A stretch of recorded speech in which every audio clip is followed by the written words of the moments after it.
Olam 7, Televisión Internacional, presenta Restaurando las Verdades Olvidadas, programa que le ayudará al pueblo de Dios a volver a los principios establecidos desde la creación, para dar a conocer el mensaje que se ha perdido a través de los tiempos, con temas de interés espiritual y moral, para ratificar nuestra creencia como hijos de Dios. Olam 7 Internacional, sanando, educando y reconciliando.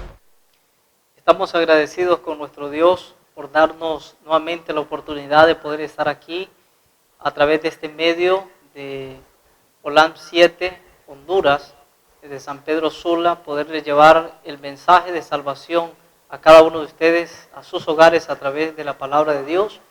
Es para nosotros realmente un motivo de gozo el hecho de saber que Dios nos da la vida y nos da la oportunidad de poder compartir las buenas nuevas del Evangelio. Como ustedes sabrán, el programa que ustedes han estado mirando es acerca de restaurando las verdades olvidadas. Y el santuario de los temas que hemos estado hablando, porque hemos traído una secuencia de mensajes que tienen que ver con el gran conflicto y el plan de redención.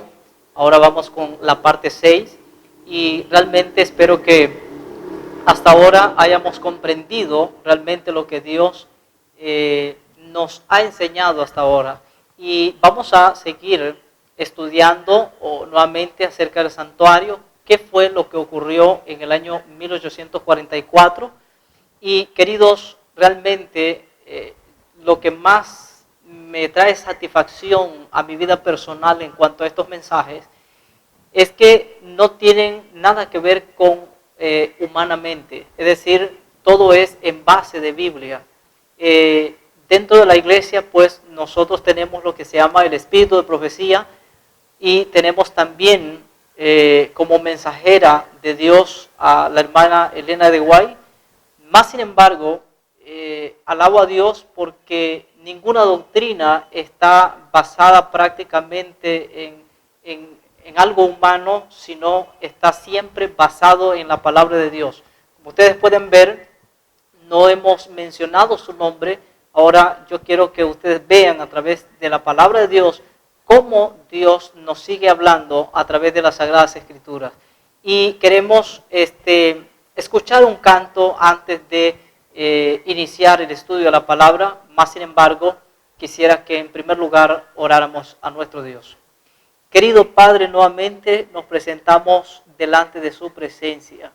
No somos dignos, Señor, no merecemos tu gracia, no merecemos nada. Nosotros hemos pecado, hemos fallado, pero Señor, aquí estamos, porque nuestro mayor anhelo y nuestro mayor deseo es poder ser transformados y que en tu pronto regreso, Señor, estemos preparados para ir contigo a la Canaán celestial. Bendice a aquellas personas, a aquellos televidentes que nos están mirando, a aquellos que a través de las redes sociales están viendo estos mensajes. Queremos, Padre eterno, que el poder del Espíritu Santo pueda obrar en sus vidas y en sus corazones. Gracias, Señor, por su amor y su bondad. En el nombre de Jesús, amén, Señor. Queridos, vamos a escuchar un himno muy hermoso que se llama Al andar con Jesús.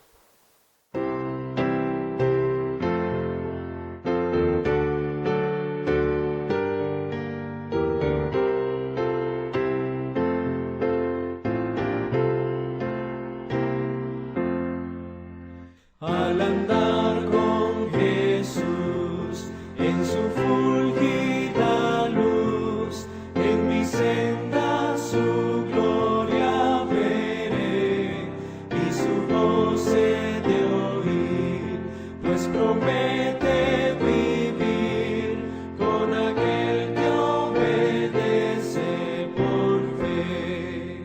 Su santa ley obedezco por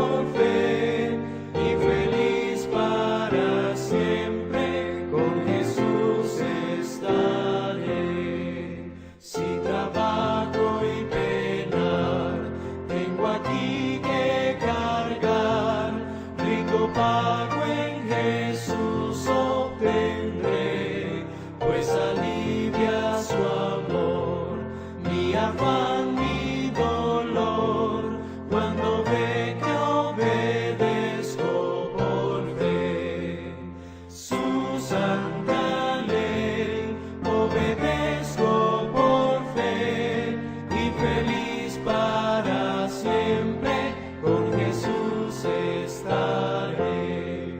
Nunca pude saber de su amor el placer hasta que todo a Cristo entregué, su bondad, su favor, su poder redentor, goza aquel que obedece por fe su santa ley, obedezco por fe y feliz para siempre con Jesús estaré.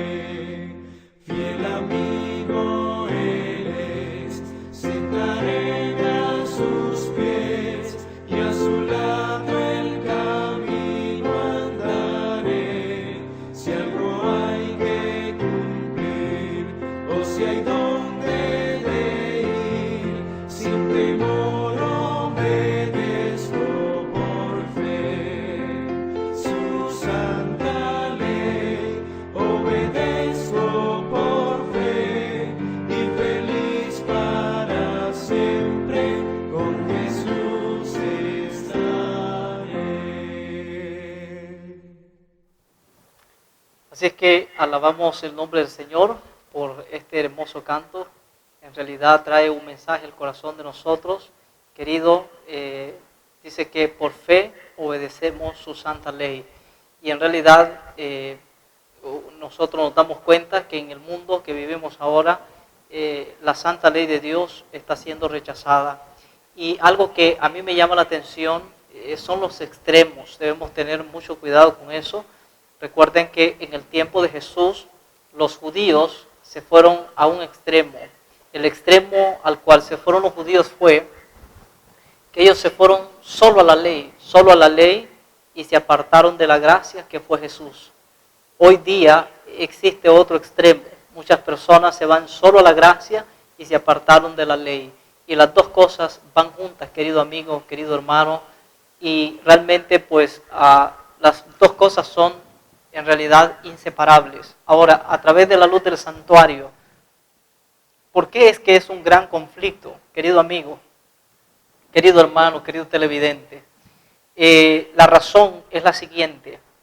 Al terminar la profecía de las 2300 tardes y mañanas, el cual vemos en esa profecía varios eventos que iban a ocurrir, yo quisiera que nuevamente pudiéramos ver allí la imagen de cómo eventos ocurrieron y para que nosotros podamos tener nuevamente una idea de lo que vamos a estudiar en este momento. Ustedes pueden ver allí las primeras 70 semanas desde el año 457 hasta el año 34 cuando apedrean a Esteban.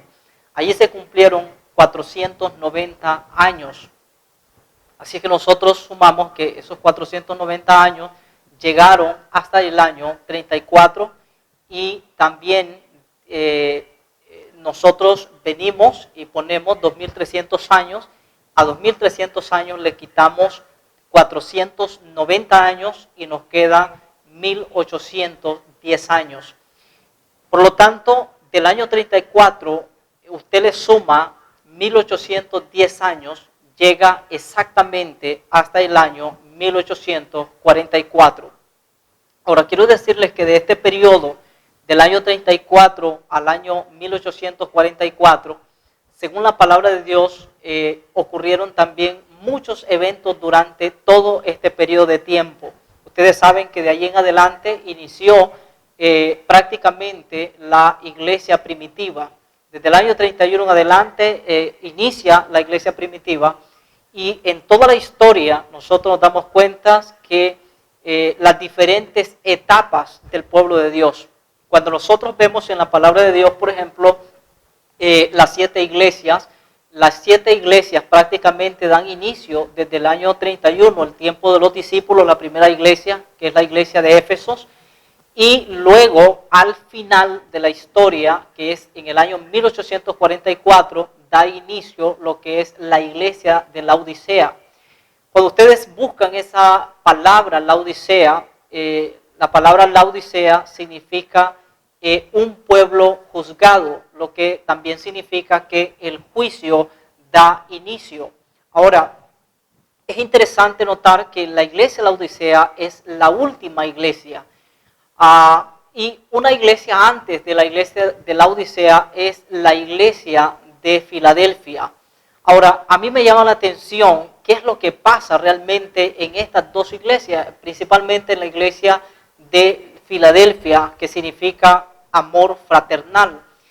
Ahora, es interesante y quizás vamos a dedicar unos minutos a estudiar a través de la palabra de Dios qué sucede en la iglesia de Laodicea. Ahora, la iglesia de Filadelfia. Lo que me llama bastante la atención cuando nosotros leemos la Biblia, la palabra de Dios, vemos allí, por ejemplo, en el libro de Apocalipsis, Apocalipsis capítulo 2, vamos a buscar allí en nuestras Biblias y veamos lo que la Biblia nos dice. Bueno, principalmente es Apocalipsis capítulo 3 y vamos a leer el versículo 7 y el versículo 8.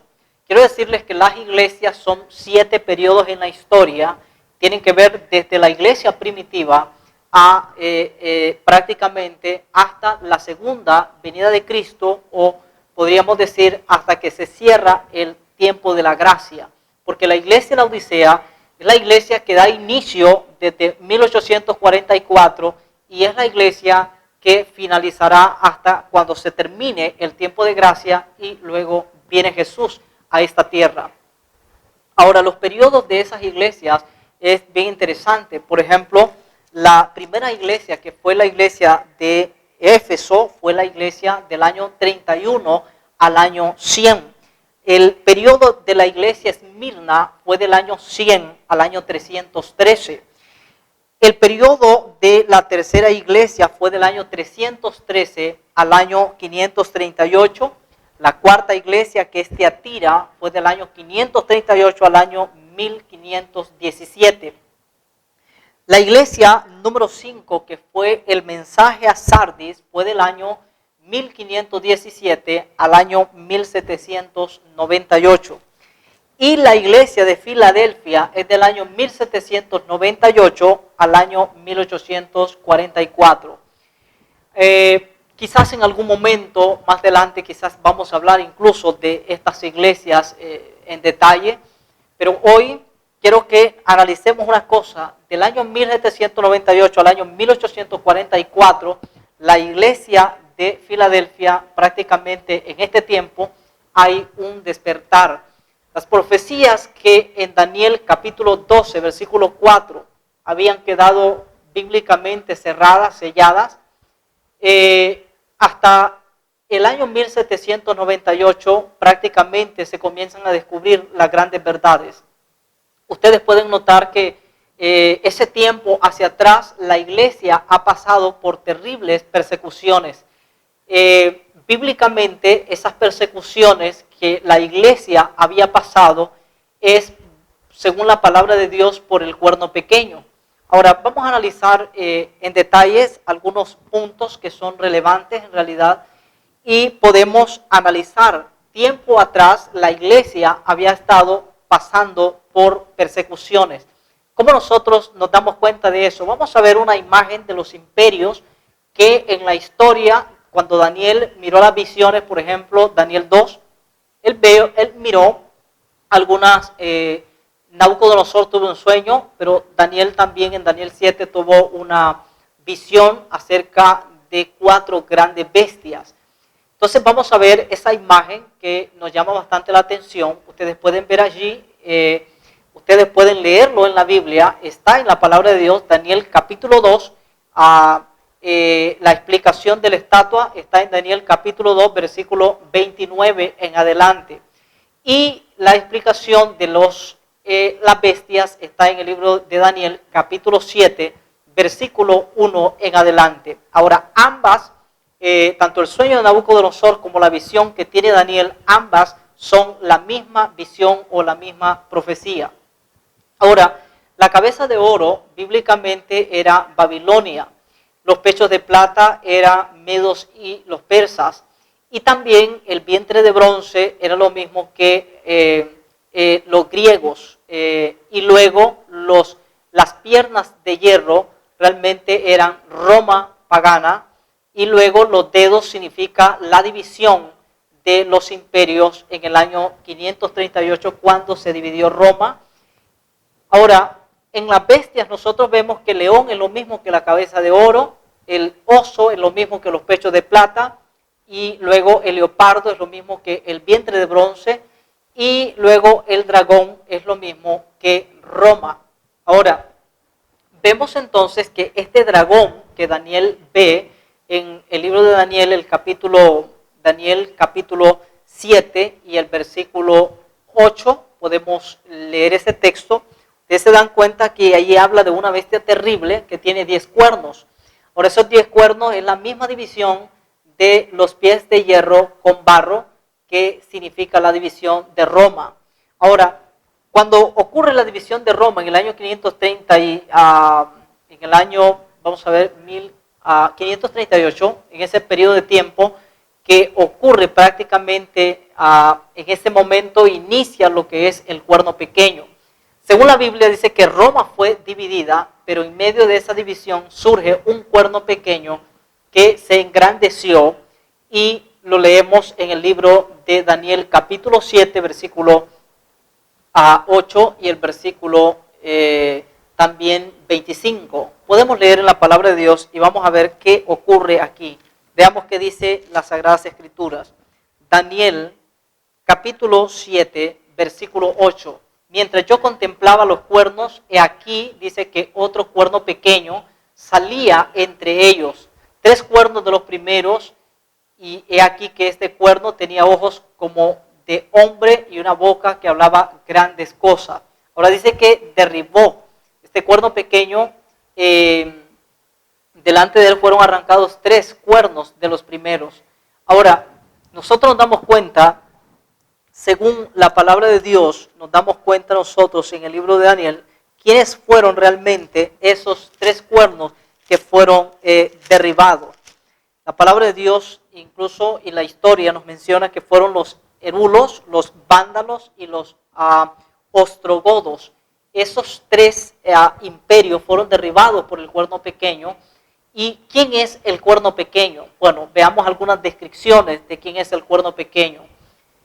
En la Biblia nosotros nos damos cuenta que dice que el cuerno pequeño haría, por ejemplo, dice que este cuerno pequeño se iba a engrandecer, iba a hablar palabras arrogantes en contra de Dios. Veamos el libro de Daniel, capítulo 7, versículo 8. Dice Daniel 7:8 lo siguiente. Dice así: mientras yo contemplaba los cuernos, he aquí otro cuerno pequeño salía entre ellos, y delante de él fueron arrancados 3 cuernos de los primeros, y aquí que este cuerno tenía ojos como de hombre, y una boca que hablaba grandes cosas, es decir, palabras arrogantes. Ahora, ¿qué iba a hacer este cuerno pequeño? Su persecución de este cuerno pequeño inició después de la división de Roma. Recuerden que este cuerno pequeño sale en medio de esta división. ¿Y cómo nosotros nos damos cuenta? Bueno, ya leímos el texto, pero también hay un versículo que está en Daniel capítulo 7, versículo 24. Miren lo que dice. Dice así en Daniel capítulo 7, versículo 24, y los 10 cuernos significan que de aquel reino, dice, se levantarán 10 reyes, y tras ellos se levantará otro, el cual será diferente de los primeros, y a 3 reyes derribará. Ahora, ¿qué iba a hacer este cuerno pequeño? Vean lo que dice el versículo 25. El versículo 25 dice: hablará palabras contra el Altísimo, y a los santos del Altísimo quebrantará, y pensará en cambiar los tiempos y la ley, y serán entregados en su mano hasta tiempos y medio tiempo. Por este cuerno pequeño dice la Biblia que iba a hablar palabras contra el Altísimo, a los santos del Altísimo, iba a quebrantar y iba a pensar en cambiar los tiempos, ojo con eso, iba a pensar en cambiar los tiempos y también la ley. Ahora, él iba a perseguir a los santos de Dios. Según la Biblia, nos menciona y dice que este cuerno pequeño persiguió al pueblo de Dios. Ahora, ¿quién es este cuerno pequeño? Dice que es alguien que iba a pisotear las verdades de Dios. Por lo tanto, ustedes pueden analizar el libro de Daniel, capítulo 8, y vamos a leer el versículo 9. Veamos qué dice la Biblia en Daniel 8 y el versículo 9. Dice así, de uno de ellos salió un cuerno pequeño, dice, un cuerno pequeño que creció mucho hacia el sur, hacia el oriente y hacia la tierra gloriosa. Versículo 10 dice, versículo 10 nos menciona y dice lo siguiente, y se engrandeció hasta el ejército del cielo, y parte del ejército y de las estrellas echó por tierra y las pisoteó. Ahora, cuando nosotros vemos, la Biblia dice que este cuerno pequeño se engrandeció mucho, y se engrandeció hasta el ejército del cielo, y parte del ejército de las estrellas las echó por tierra y las pisoteó. Ahora, veamos qué sigue diciendo el versículo 11. Versículo 11 dice, aún se engrandeció contra el príncipe de los ejércitos, y el príncipe de los ejércitos se refiere bíblicamente a Cristo. Ahora dice, y por él fue quitado el continuo sacrificio, y el lugar de su santuario fue echado por tierra. Es decir, las verdades del santuario, a través de este cuerno pequeño, fueron pisoteadas las verdades de Dios. Por lo tanto, el santuario también fue echado por tierra, se engrandeció contra el príncipe del ejército. Él se sienta en el templo de Dios y se hace pasar como si fuera Dios. Dice perdonar pecado como si fuera Dios. Lo impresionante es que sale de la división de Roma y después del año 538, según la historia, en el año 538, con el decreto de Justiniano, terminó con la captura del Papa Pío XI en el año 1798. Es un periodo de 1260 años, pero lo que llama la atención aquí es que el decreto de Justiniano fue que prácticamente hubo un papa en el cual se puso en el año 538 y él se sienta en el templo de Dios y se hace pasar como si fuera Dios. Quiero que lo leamos en la palabra de Dios. Miren lo que dice el libro de Tesalonicenses. Vamos a ver el libro de Tesalonicenses. Vamos a ir a 2 de Tesalonicenses, capítulo 2. Y dice la Sagrada Escritura lo siguiente. 2 de Tesalonicenses, capítulo 2, versículo 3. Dice la palabra de Dios. Nadie os engañe, dice, en ninguna manera, porque no vendrá sin que antes venga la apostasía y se manifieste el hombre de pecado, el hijo de perdición.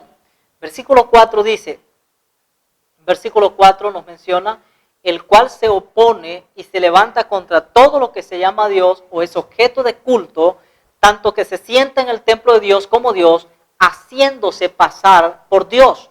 Ahora recuerden una cosa, Él dice perdonar pecado como si fuera Dios. Él dice tener la autoridad de cambiar la palabra de Dios, de quitarle y ponerle a la palabra de Dios. Cuando dice que echó por tierra el ejército del cielo, dejó sin trabajo a los ángeles, se engrandeció contra el príncipe, porque el príncipe del ejército es Cristo, así que él deja sin trabajo a Cristo prácticamente, porque él dice perdonar pecado. Durante la Edad Media, que es desde el año 538 hasta el año 1798, durante ese periodo de tiempo hubieron las persecuciones más serias en toda la historia.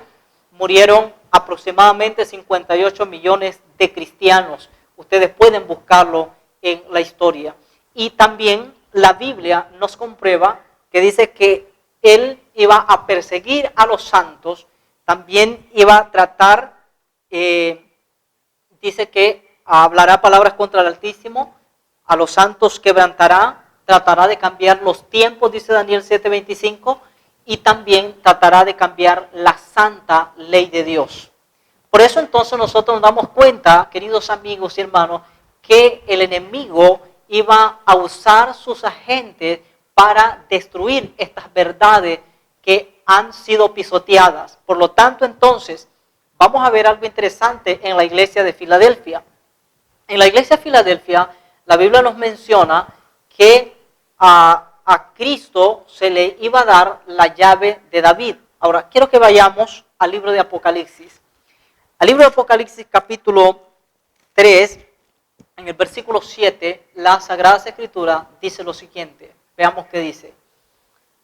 Apocalipsis capítulo 3, versículo 7, hablando acerca de la iglesia de Filadelfia, dice, escribe al ángel de la iglesia en Filadelfia. Esto dice el santo, el verdadero, el que tiene la llave de David, el que abre y ninguno cierra. Y cierra, dice, y ninguno abre. Ahora, es interesante notar esta cita. Noten esto. Dice, esto dice el santo, el verdadero, el que tiene la llave de David, el que abre y ninguno cierra, y cierra y ninguno abre. Ahora, quiero explicar un detalle en cuanto a esto. ¿Qué es la llave de David? ¿Qué significa la llave de David? Quizás vamos a regresar después al texto de Apocalipsis 3:7, pero ¿qué significa la llave de David? Vamos a ir al libro de Isaías, capítulo 26, y vamos a leer en el versículo 2 y el versículo 3, ¿qué significa la llave de David? Veamos qué dice Isaías 26, versículo 2 y 3. Dice así, abrid las puertas y entrará la gente justa, guardará, dice, guardadora de verdades. Ahora, qué interesante.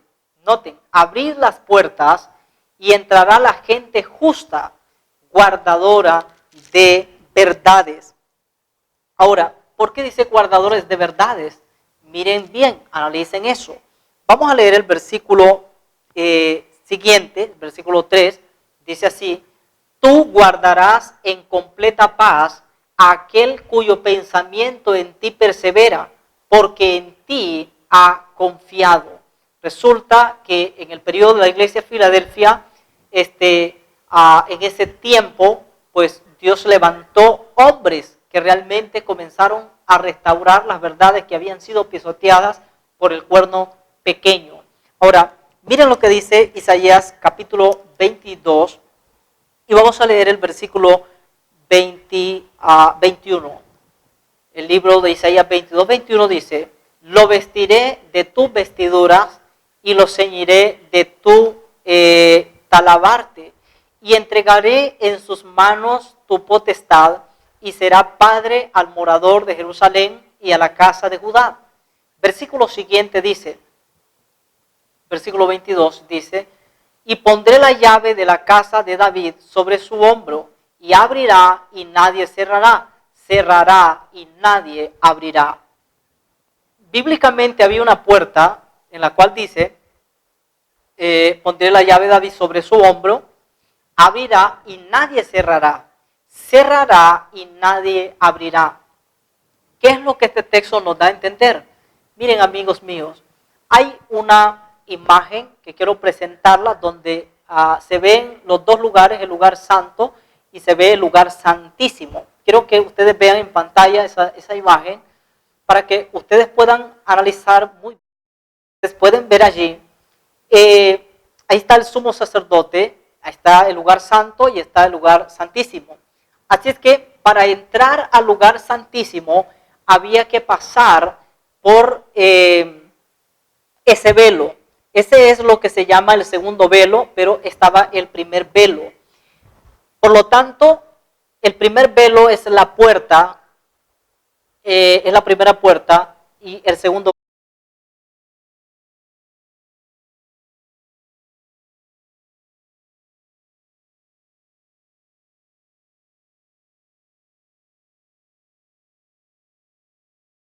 puerta. Sé que eso es para que ustedes tengan en claro lo que estoy diciendo. Ahora miren lo siguiente. Cuando dice que él iba a abrir una puerta, se refiere el acceso al lugar santísimo. iba a abrir el segundo velo, iba a entrar. Ahora iba a cerrar una puerta. ¿Qué puerta iba a cerrar? Iba a cerrar la puerta que dejó atrás, que es el lugar santo. Y entonces dice en el texto bíblico que él tiene una llave en el cual iba a abrir una puerta y nadie cerrará. Iba a cerrar una puerta que es la puerta del lugar santo y que nadie abrirá. ¿Por qué el texto dice eso, querido? Porque las personas que no iban a aceptar la santa ley de Dios, en aquella urna de oro que estaba el maná, que representa el mensaje de la reforma pro salud, y también la vara de Aarón, que representa el juicio. Muchas personas no aceptan que ya estamos pasando por el juicio ahora. Algunos no aceptan porque quizás no entienden.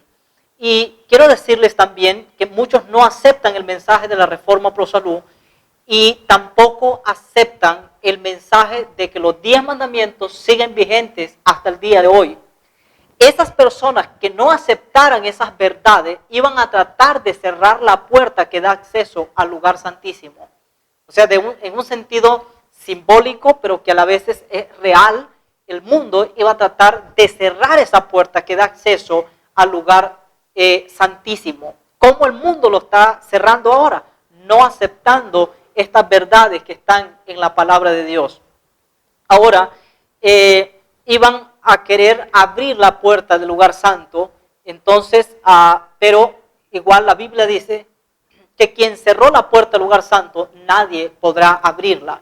Entonces, podemos leer el libro de Isaías y capítulo 22, versículo 22 dice: pondré la llave de la casa de David sobre su hombro, abrirá y nadie cerrará. Y luego dice: y nadie cerrará, cerrará y nadie abrirá. Versículo 23 dice: lo hincaré como clavo en lugar firme. Noten bien. Y seré por ciento de honra a la casa de su padre. Ahora, a mí me llama algo la atención acá, y es que dice que pondrá la llave de David sobre su hombro. Ahora, mis amigos, ¿qué significa entonces poner la llave de David sobre su hombro? Nosotros vemos que es común ver la llave. Yo he visto personas con la llave quizás en el cuello, quizás en el cinturón, pero en su hombro no es común. ¿Qué significa la llave de David en el hombro? Vamos a ver qué significa el libro de Isaías capítulo 9. La Biblia nos aclara en el libro de Isaías capítulo 9, versículo 6. Vean qué significa la llave de David en el hombro. Dice así: porque un niño nos es nacido, hijo nos es dado, y el primogénito sobre su hombro. Ahora noten bien, perdón. Porque un niño nos es nacido, hijo nos es dado, y el principado sobre su hombro. Noten, el principado. En otra versión dice: y el gobierno está sobre su hombro. El gobierno estará sobre su hombro. ¿Qué significa eso? El gobierno estará sobre su hombro y se llamará su nombre admirable, consejero, Dios fuerte, Padre eterno, príncipe de paz. Ahora, quiero que noten una cosa. La llave de David está en el hombro. Ustedes saben que David es un representativo de Cristo. Por lo tanto, lo que significa es que Jesús iba a tomar el gobierno. Ahora, ¿cómo nosotros nos damos cuenta de eso? ¿De qué manera, queridos? En el año 1844, nosotros nos damos cuenta en el libro de Daniel. Vamos a leer el libro de Daniel, en el capítulo 7, y vamos a leer el versículo, Daniel capítulo 7, vamos a leer el versículo 9. ¿Qué pasó exactamente en 1844? Miren una cosa interesante. Recuerden que hemos estado hablando bastante de esto y miremos lo que dice. Estuve mirando hasta que fueron puestos tronos y se sentó un anciano de días. ¿Quién es el anciano de días? Es el Padre, cuya vestidura era blanco como la nieve y el pelo de su cabeza como lana limpia. Su trono llama de fuego y la rueda del mismo fuego ardiente. Versículo 10 dice lo siguiente: versículo 10 dice, un río de fuego procedía y salía de delante de él. Millares de millares le servían y millones de millones asistían delante de él. El juez, dice, se sentó y los libros fueron abiertos. Qué impresionante, el juez se sentó y los libros fueron abiertos y los ángeles allí están siendo testigos a la vez de esto. Ahora, ¿quién es el anciano de días, el que está sentado allí en medio de un trono que tiene ruedas de fuego ardiente? Es el Padre. Ahora, queridos, la Biblia dice que Daniel vio en la visión entonces que mientras el Padre estaba allí, miró venir, según lo que dice Daniel 7 y el versículo 13. Veamos qué dice Daniel 7, 13. Daniel 7, 13 dice así, miraba yo en la visión de la noche, y he aquí con las nubes del cielo venía uno como un hijo de hombre, que vino hasta el anciano de día, y le hicieron acercarse delante de él. Ah, qué interesante. Vino, dice, miraba yo en la visión de la noche, y aquí con las nubes del cielo venía como un hijo de hombre. ¿Quién es el hijo del hombre? Mis amigos, es Cristo Jesús. Ahora, ¿hasta dónde llega Cristo Jesús? Dice, vino hasta el anciano de día y le hicieron acercarse delante de él. ¿Para qué vino aquí? Veamos qué dice el versículo 14. El versículo 14 dice lo siguiente. Y le fue dado dominio, gloria. A eso se refiere cuando dice gobierno. Y le fue dado dominio, gloria y reino para que todos los pueblos, naciones y lenguas le sirvieran. Su dominio es dominio eterno que nunca pasará y su reino uno que nunca será destruido. Por lo tanto, amigos, hermanos, esta cita en realidad cuando Cristo vino hasta el anciano de días, algunas personas la han confundido con la segunda venida de Cristo y queridos, realmente esto era Cristo cuando vino ante el Padre y el Padre le dio gloria, reino, le dio el dominio. Por lo tanto, la llave de David significa el gobierno. Dios le da a Cristo la autoridad. Ahora, en el libro de Hechos, capítulo 10, versículo 42, Hechos 10, 42, veamos qué dice Hechos 10, 42. Vean ustedes cómo la Biblia a nosotros realmente nos habla. Lo único que nosotros tenemos que hacer, amigos míos, hermanos, queridos televidentes, es estudiar la palabra de Dios. Ahora dice así, y nos mandó que predicásemos al pueblo y testificásemos que Él es el que Dios ha puesto por juez de vivos y muertos. Qué impresionante. Ahora dice, y nos mandó que predicásemos al pueblo y testificásemos que Él es el que Dios ha puesto por juez de vivos y muertos. Ahora, queridos, bíblicamente, cuando Jesús pasó al lugar santísimo, allí comenzó el juicio de investigación. Ahora, la Biblia nos menciona y dice que allí estaba el anciano de días y estaba en un trono de fuego, sus ruedas de fuego, y allí estaban millares y millares de ángeles. Están allí alrededor, los libros fueron abiertos. ¿Por qué? Porque, queridos, es allí donde nosotros nos damos cuenta que en 1844 surgieron dos eventos impresionantes. Veamos esos dos eventos. Hay un hermoso libro que se llama Incertidumbre, que nos dice lo siguiente. Veamos esos dos párrafos. Dice, en el cielo, en ese tiempo ocurrieron dos eventos importantes. Número uno, la purificación del santuario. Dice, Jesús inauguró su ministerio en el segundo recinto del santuario celestial. El lugar santísimo empezó en él la purificación simbólica como parte de su proceso de expiación de los pecados de toda la humanidad.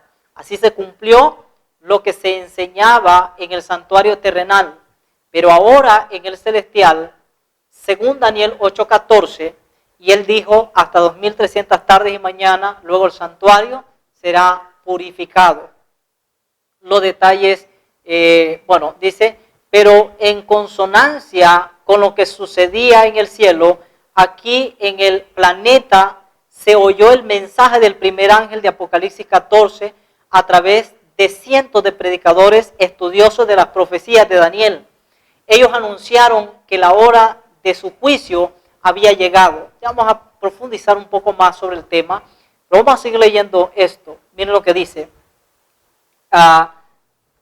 El siguiente evento que surgió, número 1, en el cielo, la purificación del santuario. Número 2, en la tierra, surge un pueblo para restaurar las verdades. ¿Por qué dice para restaurar las verdades? Miren lo que dice. Fue en ese mismo año de 1844 que culminó un reavivamiento espiritual con el mensaje de que el fin del mundo estaba cerca. De acuerdo con las enseñanzas de Guillermo Miller y otros predicadores, un número considerable de creyentes esperaban el regreso de Cristo a la tierra el 22 de octubre de 1844. El punto focal de su predicación se hallaba centrado en este mundo y lo que le ocurriría al pueblo de Dios aquí. Luego vino el gran chasco y el descubrimiento por parte de Exxon y Crozier de que la venida de Cristo en realidad se llevó a cabo en el cielo, para ser precisos, en el santuario celestial y no en la tierra, después de vamos a ver la siguiente, dice, después de un estudio minucioso de estas interpretación y siguiendo la confirmación de Ellen G. de White, el pequeño grupo de adventistas aceptó esta explicación como verdad. Así, con el estudio y descubrimiento de la doctrina del santuario, Dios subsistó a la iglesia adventista el séptimo día para cumplir a partir de 1844 la misión de restaurar las verdades pisoteadas por el cuerno pequeño. Ahora, ¿cuáles son esas verdades que han sido pisoteadas, queridos amigos? Mira, tú puedes ver en la Biblia la segunda venida de Cristo, por ejemplo, es un tema el cual hoy día existe mucha confusión. Número 2, la otra verdad es la santa ley de Dios, el santuario, el mensaje de los 3 ángeles. También podemos mirar allí el estado de los muertos. ¿Por qué el estado de los muertos? Bueno, muchas personas dicen que cuando alguien muere, si es justo se va para el cielo y si es impío se va para el infierno. Pero queridos, realmente no es así. Y hemos dado algunas enseñanzas anteriormente con respecto a ello. Entonces, esas verdades que fueron pisoteadas ahora están siendo restauradas. Aunque recuerden una cosa, el enemigo no está contento.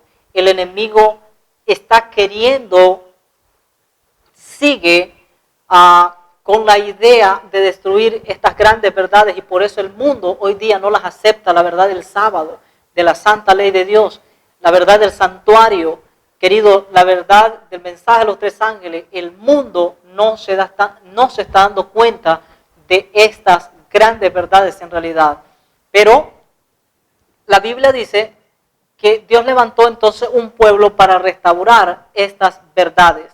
Por eso ustedes ven el mensaje de la Reforma Pro Salud, el juicio que ya inició, el juicio investigador, y también la santa ley de Dios. El mundo no acepta el mensaje de la Reforma Pro Salud, no acepta que el juicio ya inició y también no acepta la santa ley de Dios. Ahora, mis amigos, por eso es que hemos titulado esta serie de mensajes con el gran conflicto y el plan de redención.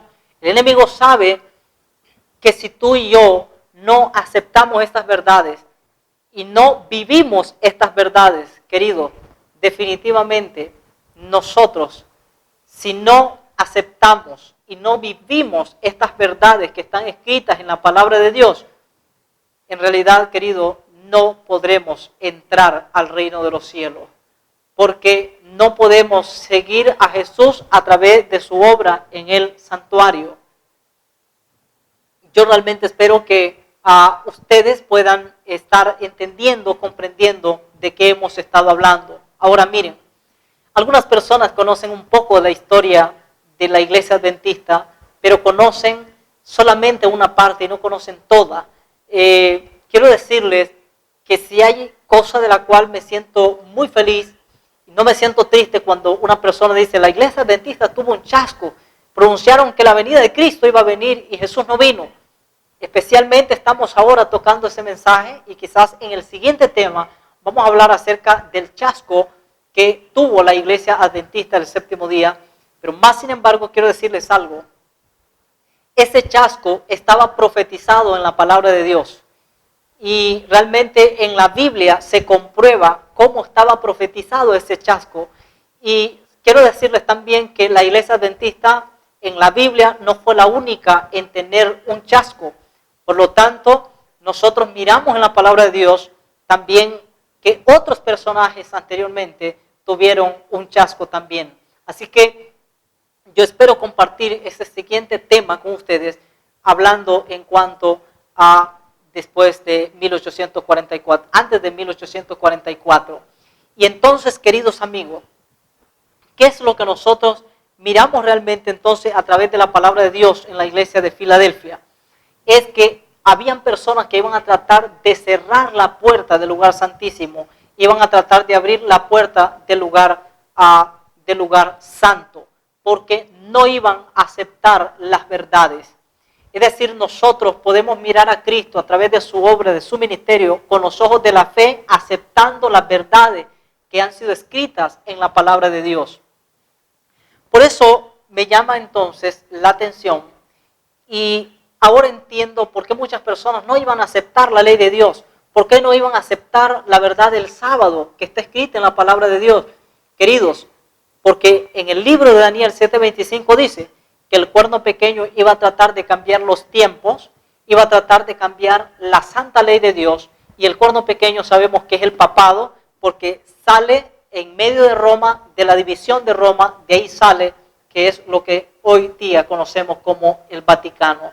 Ahora realmente, esto no es una crítica, es lo que la palabra de Dios nos menciona. Ahora, mis amigos, la Biblia es clara y dice que el dragón se airó contra la mujer. Y quiero que ustedes noten lo que dice Apocalipsis capítulo 12, versículo 17. Apocalipsis 12, 17, la palabra de Dios nos dice lo siguiente. El enemigo tiene guerra con una iglesia. Y querido, esto no es invento, esto es lo que dice la Biblia. Y la Biblia dice que el enemigo tiene guerra no con todas las iglesias. Él tiene guerra con una iglesia. Apocalipsis capítulo 12, versículo 17 dice así. Entonces el dragón se llenó de ira contra la mujer y se fue a hacer guerra contra la descendencia de ella, los que guardan los mandamientos de Dios y tienen el testimonio de Jesucristo. ¿Contra quién tiene guerra el enemigo? Dice contra los que guardan los mandamientos de Dios y tienen el testimonio de Jesucristo. Querido, ¿te das cuenta? El enemigo no tiene guerra con todas las iglesias. Porque hoy día, ustedes se dan cuenta que el enemigo está pisoteando la santa ley de Dios. Hay ministros que están predicando en los púlpitos ahora que no aceptan los mandamientos de Dios. La Biblia dice que los mandamientos son eternos. Y queridos, son eternos para siempre. Eso dice el libro de Salmos. Pueden leerlo en el libro de Salmos 111, versículo 7 y el versículo 8. Miremos qué dice esa cita. Salmos 111, versículo 7, versículo 8. Dice así, las obras de sus manos son verdad y juicios fieles son todos sus mandamientos. Versículo 8 dice, afirmados eternamente y para siempre, hechos en verdad y en rectitud. Así es que aquí nosotros comprobamos que los mandamientos de Dios son eternos. Ahora, ¿qué dice Isaías 8:20? Veamos qué dice Isaías 8:20. Esto es lo que dice la palabra de Dios. Isaías 8:20 dice, a la ley y al testimonio, si no hablaren, dice, conforme a esto, si no dijeren conforme a esto, es porque no les ha amanecido. Amigos, esto es la palabra de Dios. Dice a la ley y al testimonio, si no dijeren conforme a esto, es porque no les ha amanecido. Y también está 1 de Juan 2:4. En esto sabemos que conocemos a Dios, dice, si guardamos sus mandamientos. Dice 1 de Juan 2, 3 y el 4 dice, el que dice yo lo conozco y no guarda mis mandamientos, el tal es mentiroso y la verdad no está en él. Querido, esto es lo que la palabra de Dios presenta. Seguiremos hablando quizás 2 temas más acerca del gran conflicto y el plan de redención. Que Dios bendiga la vida de cada uno de ustedes. Y amigo, ore, estudie la palabra de Dios, porque hoy más que nunca necesitamos estudiar las Sagradas Escrituras. Finalizaremos con un canto en esta hora, al andar con Jesús.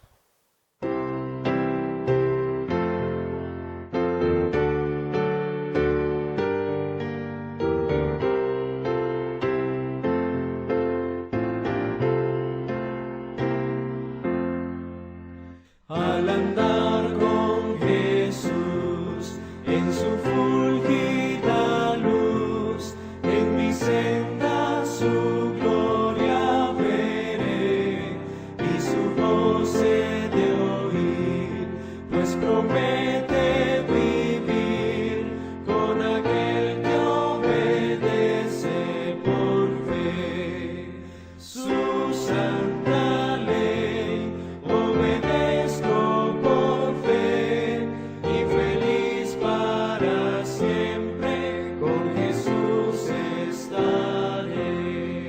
Si trabajo y penar, tengo aquí que cargar, rico pago en Jesús obtendré, pues alivia su amor, mi afán, mi dolor, cuando ve que obedezco por fe su santa ley. Obedezco por fe y feliz para siempre con Jesús estaré. Nunca pude saber de su amor el placer hasta que todo a Cristo entregué, su bondad, su favor, su poder redentor, goza aquel que obedece por fe su santa ley. Obedezco por fe y feliz para siempre con Jesús estaré. Fiel amigo Él es, sentaré a sus pies y a su lado el camino andaré. Si algo hay que cumplir o si hay donde de ir, sin temor obedezco por fe su santa ley. Obedezco por fe y feliz para siempre con Jesús estaré.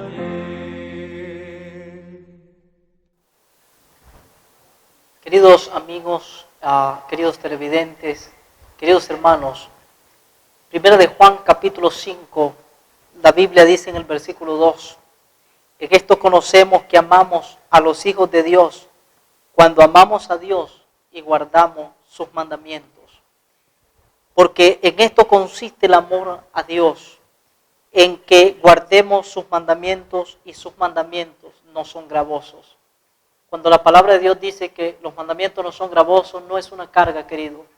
Los mandamientos es un gozo realmente, es una delicia obedecer. El salmista David constantemente decía, cuánto me deleito en obedecer tus mandamientos. Hoy en día el Señor espera que nosotros podamos deleitarnos en obedecer su santa palabra, no para ser salvos, querido. La obediencia es el resultado de reconocer el sacrificio de Cristo, es el resultado de ser salvo a través de Cristo. Cuando Cristo mora en el corazón, nos lleva a nosotros a la obediencia. Así que vamos a orar y tú puedes pedirle a Dios, Señor, ayúdanos para poder obedecer tu palabra. Querido Padre, Dios del cielo, bendito, santo y alabado sea su nombre. Gracias, Señor, porque hasta este momento usted nos ha conducido, nos ha guiado y queremos, Padre, que a través de tu palabra y el poder del Espíritu Santo podamos, Señor, que nuestros ojos sean abiertos y darnos cuenta, Señor, cómo usted ha guiado a su pueblo y cómo lo seguirá guiando hasta el tiempo final. Bendice a todas las personas que nos ven a través de este medio. Te lo pedimos en el nombre de Jesús. Amén, Señor. Que Dios les bendiga, queridos amigos y hermanos, queridos televidentes. Dios les guarde. Bendiciones.